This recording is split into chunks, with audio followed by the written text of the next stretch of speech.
Longfellow Staffing, Marc Z Legal Staffing. Mark, any more trends to the workforce? Well, Jeff, one of the trends that I think that is becoming more visible as the economy gets better are women coming back to the workforce.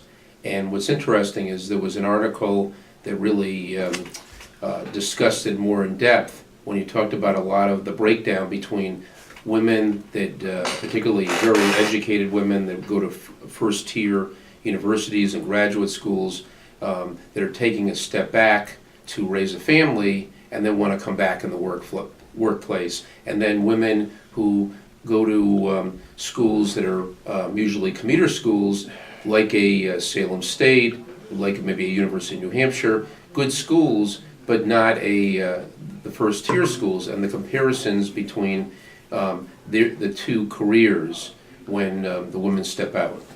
And what's interesting is they found that when they did the study that about 6% of the women that are out of the workplace are women that have advanced degrees that went to Harvard Business School or MIT, and then also went to top tier undergrad. And they tried to figure out what happened when the women stepped back and how it affected them, and why these women step back versus the women who went to the commuter schools, the non-first tier schools, like say the Salem State.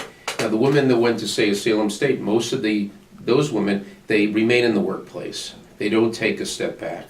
They're very focused on continuing their career. And the women who have had the advanced degree that step back, they examined it and then tried to find out why did this trend become different from the other trend of when you lump the two professional women in one pot. And what they came about is usually the women with the advanced degrees marry or together with a co-professional that makes a very good living to enable them to stay at home and have a family. Well, it's logical. They tend to hang out with that pool of people too. Right, and so they are financially able to do that, and there's not an issue with them, so it's not an issue of means. And then the idea, the second thing is the idea that because they have these special degrees, they will be able to come back in the workplace because these degrees sell themselves and what they had. Oh, so there's